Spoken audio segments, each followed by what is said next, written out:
বুথে যেটা ঘটনাটা ঘটেছে খারাপ ঘটনা, আমরা ওটা নিয়ে দেখছি। আমরা যারা মার খেয়েছে তাদের কাছে যাব। আমাদের ঝান্ডা মারতে দেবে না বলে ওরা গালাগালি বিস্ত্রি মারামারি মারধর করে।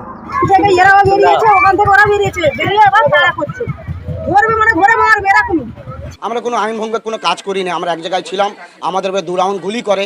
আমরা যে দল করি, আমাদের নেতা বলেছে যে কোনো আইনগতভাবে কোনো ব্যবস্থা আমরা সব কিছু নেবো, তোমরা কোনো আইনের উল্লঙ্ঘে যাবে না।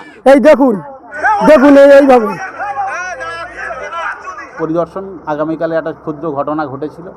নিজেদের মধ্যে একটা বামেরা একটা পতাকা লাগাতে গিয়েছিল এবং আমাদের ছেলেদের মধ্যে একটু বচসা হয়েছিল হয়তো জায়গা নিয়ে, কিন্তু বামেদের সেটাকে আমরা উপর থেকে বলার পরে তারা সেটাকে সংযত হয়েছে এবং সেই জায়গায় এসে আমাদের আরাউল্লাহ এসে যেই নেতৃত্ব দিয়ে একটু কিছু বার্তা দিয়ে যাবে, বলে যাবে, সেই জন্য আসা।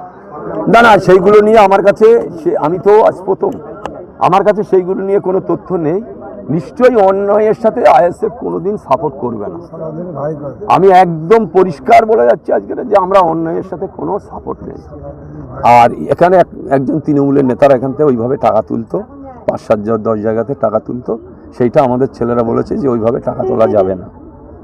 সেটা আমাদের ছেলেরা আটকানোর চেষ্টা করেছে। আমি বলবো যে যিনি তৃণমূলের নেতা এই টাকাটা তুলতেন, এতদিন গরিব মানুষ পাওয়ার দরকার, সেই টাকাটা তৃণমূলের যে নেতা তুলতেন তার ফেরত দেওয়া উচিত বলে আমি মনে করি। সেটা আমরা পরবর্তীতে দেখব। করার পরে আমাদেরকে গালা করে তেড়ে দেয়। আমরা এখান থেকে চলে যাই, আমাদের নারায়ণপুর অঞ্চলে যিনি দায়িত্ব আছে ওনার কাছে যাই, গিয়ে আমরা বলি যে এই ব্যাপারে এই বৃত্তান্ত, ওনারা আমাদের এসে আইনগতভাবে ব্যবস্থা নিয়ে আমাদেরকে বাড়ি তুলে দিয়ে যায়। ফের আজকের সকালে ওরা লাঠি নিয়ে বোম বন্দুক নিয়ে ঘোরাঘুরি করছে, আমাদের মারবে পিটবে। ওই জন্য আরাবুল ইসলাম আমাদের এখানে আসে এবং প্রবীর মণ্ডল উনি এখানে আসে। আসার পরে আমাদেরকে সবাইকে বোঝায় যে কোনো আইনতভাবে কোনো আইন ভঙ্গ কাজ করো না, আমরা করি না, কিন্তু আমাদের যেখানে যে এই জিনিসগুলো হচ্ছে আমরা মেনে নিতে পারছি না। সাধারণ মানুষ আমরা, কোনো গুন্ডা নয়, মোস্তান নয়, আমরা খেটে খাই। আমাদের ঘরের বাচ্চা কাচ্চারা আগামী দিনে কি করবে সেই আশা নিয়ে আমরা ঘোরাফেরা করি। এখানে যে টাকা পয়সা তোলা নিয়ে তোমাকে কাউকে বলবে যে তোমাকে এত টাকা দিয়ে যাবে, সে না দেয়, তাকে বাইক কেড়ে নেওয়া হয় থেকে শুরু করে মারধর, গালাগালি, ভাঙচুর এইসব করে বেড়াচ্ছে। আমাদের কিছু ছেলে অনেক ছেলেকে আক্রমণ করেছে কালকেরে, কারো দোকান বন্ধ করে দিচ্ছে, কারো অটো উল্টে দিয়েছে কালকেরে, এইসবগুলো করে বেড়াচ্ছে। সাধারণ মানে ছোট বাচ্চারা 13 বছর 14 বছর, তাদের সেই বাচ্চাদের বন্ধু কালকের মারধর করেছে। তেমন একটা কোনো যে ভাঙাভুঙি ফাটাফুটি এরকম কোনো কিছু করে দেয়নি। চটচাপ ওরকম মারা, তাদেরকে শাসানো, রাস্তায় বাড়াবি না, তোর বাবারা ই করে, তোর মারা ই করে বলে তাদেরকে এরকম শাসানো হয়। আমরা চাইছি আইনতভাবে আমাদেরকে ব্যবস্থা দিক।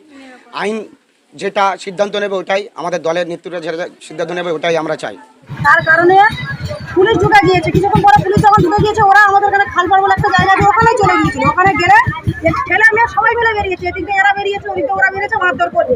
যার কারণে আমাদের লোকটা একা করে গিয়েছে। তার কারণে বলেছে আপনি এখানে সরে যান, তারপরে সরে গিয়েছে। তারপরে মেয়েরা আমরা এখানে আছি, ছেলেরা ভেজিয়ে দিচ্ছে, মেয়েদের ধরে মারধর করো, তেড়ে বাড়ির মধ্যে ঢুকে আসছে, মারবে, উল্টো পাল্টা গালাগালি করছে। কাদের বিরুদ্ধে? কারণ মানে যারাই সিপিএম করছে তাদের জন্য, যারা নতুন করে তাহলে জানি না আমরা, এসব তো কিছু জানি না। আমরা তো অত পড়াশোনা নিয়ে ঝামেলাটা হলো, কি নিয়ে ঝামেলা হচ্ছে, ওখানে নাকি ঝান্টা মারছিল, এখানে নাকি আমার ভাসুর গিয়ে নাই কিছু বলছিল, আমি ঠিক জানি না। ওরা পরে এসছি, তার কারণে ওরা ভাসুরি গালাগালি করছে, গায়ে হাত তুলে ধাক্কা ধুকি করে তোমার সেটা মারামারি। আমরা কিছু বলার সুযোগ পেলাম না, উনি ওখানে গিয়েছিলাম, একটা দরকারে বৃষ্টি এসে গেছে, কি বলবো, আর কিছু বলার ছিল না। গতকাল আমাদের সিপিএম পার্টির পক্ষ থেকে কয়েকটা ঝান্ডা মারার জন্য বসে ওখানে ঝান্ডা করছিল, মানে ঝান্ডা লাগাবার সবার প্রস্তুতি হচ্ছে। এমন সময় মানে ময়না লস্কর, মাহবুদুল লস্কর নেতৃত্বে ওরা 8-9 জন লোক গিয়ে আমাদের জাহাঙ্গীর সর্দারের অ্যাটাক করেছে, মারধর করেছে। তার জন্য আমরা ফাঁড়ি আপনার করেছি। আমার না, যে অভিযোগটা করেছে সেই হচ্ছে এখন বর্তমান টিএমসির পঞ্চায়েত সদস্য, ওর বউ। এবার ও 15 বছর পরে সদস্য, এখন ও নিজে মাইনে পাচ্ছে, নিজে এখানকার 2016 সালে ওখানে প্রায় 23টা ঘর বাড়ি ফেলেছিল ওই ময়না। তো আমরা বামফ্রন্টের লোকেরা সিপিআইএমের পতাকা নিয়ে আমরা প্রায় 1টা-1.5টা নাগাদ, 1টার পরে মাঝের পাড়ায় আমরা পতাকা মারার জন্য আমাদের যেসব কমরেডরা ছিল, অঞ্চল কমিটির কমরেড, আমরা স্থানীয় কমরেড, আমরা সবাই গিয়ে ওখানে পতাকা মারার জন্য পতাকা রেডি করছিলাম। তাদের নাম পূর্বে বললো আইএসএফের লোকেরা, ওরা পঞ্চায়েত ভোটের পর থেকে পূর্বে যারা টিএমসি ছিল এখনও তার ওয়াইফ বর্তমানে টিএমসির মেম্বার। লাস্ট 15 বছর প্রথম অবস্থায় যখন ওরা টিএমসি উঠেছিল তখন এ পাড়ায় 8-10টা ঘর ভেঙেছিল ওই টিএমসির লোকেরা। ওরাই আবার বর্তমানে ঘুরে গিয়ে মানে আইএসএফ হয়ে জামা পাল্টে আবার সেই শোষণের রাজনীতি করছে। বোমের আজ পেয়েছেন, গতকাল করে সেম তদ্রুপ বোম মেরেছিল। টোটাল আমাদের পাড়ায় আমরা এই মহল্লার মধ্যে যত মানুষ আছি আমরা সবাই একক ঐক্যবদ্ধ। তবে বর্তমানে পুলিশ প্রশাসন খুব অ্যাক্টিভ। পুলিশ প্রশাসনকে আমরা ধন্যবাদ জানাই, তারা কোনো রকমের অশান্তি করতে দিচ্ছে না। যে প্রতিবাদ করে, কোনো মহিলা প্রতিবাদ করলে তাকে শাসাবে, তার বরকে ধরে মারবে, রাস্তাঘাটে সাইকেল কেড়ে নেবে, বাইক কেড়ে নেবে, এইসব দুর্নীতি ছাড়া কোনো ওদের কাজ নেই। সে মদ খায়, খেয়ে এসে আমাদের পার্টি সিপিএম পার্টির গালাগালি করার পরে আমরা বামপন্থী ডিএফআই রাজনীতি করি, সিপিএম করি, আমরা সততা দেখিয়েছি। ওরা আমাদের বলছে যে এই 3টে ছেলে বাদ দিয়ে দাও এখান থেকে। আমরা বললাম যে ওরা 3টে ছেলে সিপিএমের ঝান্ডা হাত দেওয়ার ক্ষমতা নেই, এটাই হলো বামপন্থী।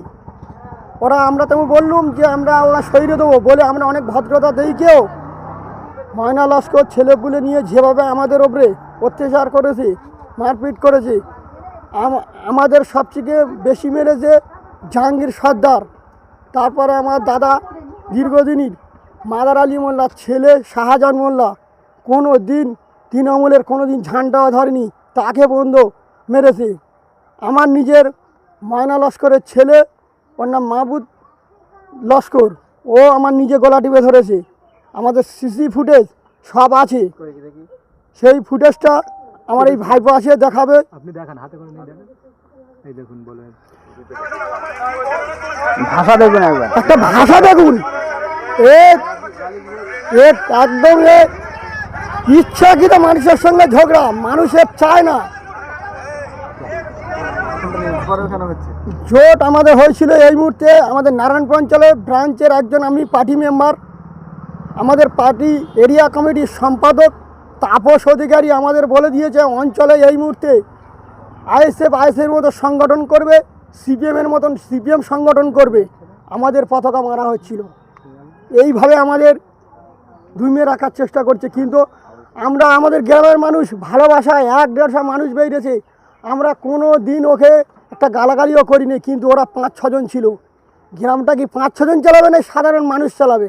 এইটা মিডিয়ার মাধ্যমে গোটা পশ্চিমবাংলায় বা আমাদের রাজ্য এখন যারা সরকারে আছে তারা বন্ধু এগুলো দেখুক, যেভাবে মানুষের তৃণমূলের খেয়েছে পড়েছে আর গুন্ডামি করা।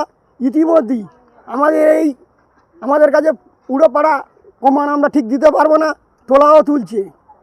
এইভাবে এই 14-15 বুথ এইভাবে ওরা মানুষের অসভ্যতা, গরিব মানুষ তাদের বন্ধ অত্যাচার করছে। ছেলেরা ঝগড়া করেছিল, আমরা তো জানিনি কি হয়েছে না হয়েছে।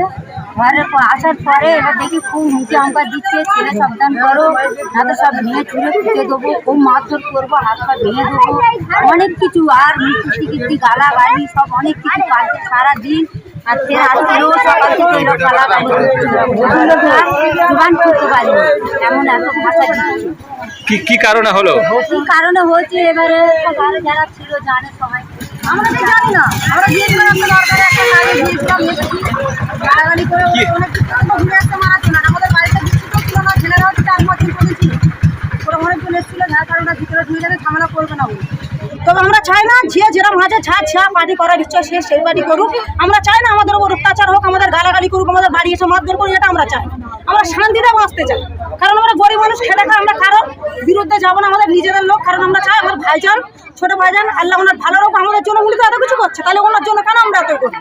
যার কারণে ওরা সব হ্যাঁ ওরাই করছে। তো আমি তো অত কিছু জানি না, আমরা তো ছিলাম না। তবে এরা আমাদের উপর প্রথম থেকে অত্যাচার করে, টাকা পয়সা গরিব মানুষের যা ছিল, মানে টিএমসি দলেতে যা ছিল খেয়ে ওরা নিয়েছে, গরিবদের টাকা একদম খেয়ে নিয়েছে। তবু আমরা কিছু বলি না, যত ঘর আসে আমাদের দিচ্ছে না, নিজেদের যারা লোক আছে তাদের দিচ্ছে।